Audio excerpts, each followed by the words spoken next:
ವಿದ್ಯಾರ್ಥಿ ಸಂಘಟನೆಯಿಂದ ಈ ಘಟನೆನ ನಾವು ಅತಿ ಉಗ್ರವಾಗಿ ಖಂಡಿಸ್ತೀವಿ.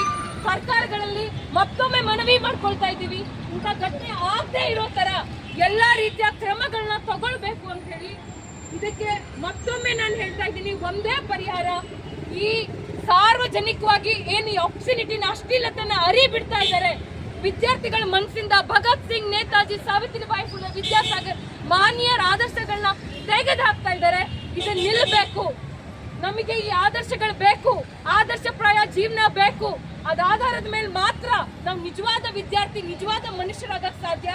ಇಷ್ಟು ಹೇಳ್ತಾ ನನ್ನ ಮಾತುಗಳನ್ನ ಮುಗಿಸ್ತಾ ಇದ್ದೀನಿ. ಈ ಹೇಯ ಘಟನೆಗೆ ನಾವು ಖಂಡಿಸ್ತೀವಿ. ಈ ವಿದ್ಯಾರ್ಥಿಗಳ ಹೋರಾಟ ಒಗ್ಗಟ್ಟು ಚಿರಾಯುವಾಗಲಿ ಅಂತ ಹೇಳ್ತಾ ನನ್ನ ಮಾತುಗಳನ್ನ ಮುಗಿಸ್ತಾ ಇದ್ದೀನಿ. ಅಪರಾಧಿ ಉಪನ್ಯಾಸಕರು ಈ ಕೂಡ ವಜಾ ಮಾಡಿ ಉನ್ನತ ನೀತಿ, ಉನ್ನತ ಸಂಸ್ಕೃತಿ ನಮ್ಮ ಗುರೆ. ಬೆಂಗಳೂರಿನ ವಿದ್ಯಾರ್ಥಿಗಳ ಮೇಲೆ ನಡೆದ ಅತ್ಯಾಚಾರಿಗಳಿಗೆ ಈ ಕೂಡಲೇ ಉಗ್ರ ಶಿಕ್ಷೆ ಆಗಲೇಬೇಕು. ಉನ್ನತ ನೀತಿ, ಉನ್ನತ ಸಂಸ್ಕೃತಿ ನಮ್ಮ ಗುರೆ. ಇಂಕ್ಲಾಬ್ ಜಿಂದಾಬಾದ್,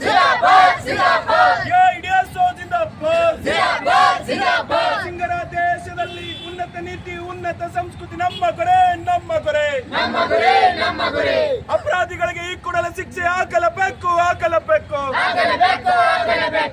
ಉಪನ್ಯಾಸಕರ ಹೆಸರಿಗೆ ಕಳಂಕ ತಂದಿರುವ ಅಪರಾಧಿಗಳಿಗೆ ಈ ಕೂಡಲೇ ಶಿಕ್ಷೆ ನೀಡಿರಿ. We want justice. Down with cultural degradation. Down with. Inqilab Zindabad. ಉನ್ನತ ನೀತಿ, ಉನ್ನತ ಸಂಸ್ಕೃತಿ ನಮ್ಮ ಗುರಿ. ಭಗತ್ ಸಿಂಗ್, ನೇತಾಜಿ ನಮ್ಮ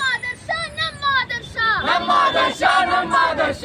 ಭಗತ್ ಸಿಂಗ್ ರ ದೇಶದಲ್ಲಿ ಅನ್ಯಾಯ ಸಹಿಸೋದಿಲ್ಲ. ಭಗತ್ ಸಿಂಗ್ ರ ದೇಶದಲ್ಲಿ ಅತ್ಯಾಚಾರ ಸಹಿಸೋದಿಲ್ಲ. ಅಪರಾಧಿಗಳಿಗೆ ಈ ಕೂಡಲೇ ನಿದರ್ಶನೀಯ ಶಿಕ್ಷೆ ಒದಗಿಸಿ. Down with atrocities on women. Down with. ಉಪನ್ಯಾಸಕರ ಹೆಸರಿಗೆ ಕಳಂಕ ತಂದಿರುವ ಅಪರಾಧಿಗಳಿಗೆ ಈ ಕೂಡಲೇ ಶಿಕ್ಷೆ ನೀಡಿರಿ.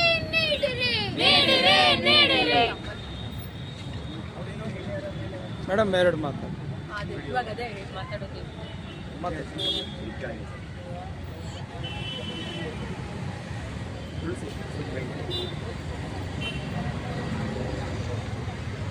ಸ್ನೇಹಿತರೆ, ಇವತ್ತು AIDSO ವಿದ್ಯಾರ್ಥಿ ಸಂಘಟನೆಯಿಂದ ಇಲ್ಲಿ ನಿಂತು ನಾವುಗಳು ಒಂದು ಪ್ರೊಟೆಸ್ಟ್ ಡೆಮಾನ್ಸ್ಟ್ರೇಷನ್ ಮಾಡ್ತಾ ಇದ್ದೀವಿ.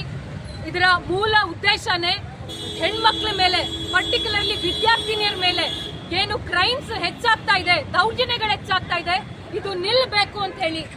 ಮೂಡಬಿದ್ರೆ PU ಕಾಲೇಜಿನ ಸ್ಟೂಡೆಂಟು, ಅವಳ ಮೇಲೆ ಅವಳ ಲೆಕ್ಚರರ್ಸು, ಒಬ್ರು ಫಿಸಿಕ್ಸ್ ಲೆಕ್ಚರರು, ಒಬ್ರು ಬಯಾಲಜಿ ಲೆಕ್ಚರರು ಅವರ ಫ್ರೆಂಡಿನ ರೂಮಿಗೆ ಕರ್ಕೊಂಡು ಹೋಗಿ ಪದೇ ಅವಳನ್ನ ರೇಪ್ ಮಾಡೋದಷ್ಟೇ ಅಲ್ಲ, ಅದು ಮಾಡಾದ್ಮೇಲೆ ಇನ್ಯಾರಿಗೂ ಹೇಳಬಾರ್ದು ಅಂತ ಹೇಳಿ ಅವಳಿಗೆ ಧಮಕಾಯಿಸಿ ನಿನ್ನ ಫೋಟೋಗಳನ್ನ, ವಿಡಿಯೋಗಳನ್ನ ಎಲ್ಲ ಕಡೆ ಹರೆ ಬಿಡ್ತೀವಿ, ಇಲ್ಲಿಗೆ ಬಾಯಿ ಮುಚ್ಚು ಅಂತ ಹೇಳಿ ಎದುರಿಸಿದ್ದಾರೆ.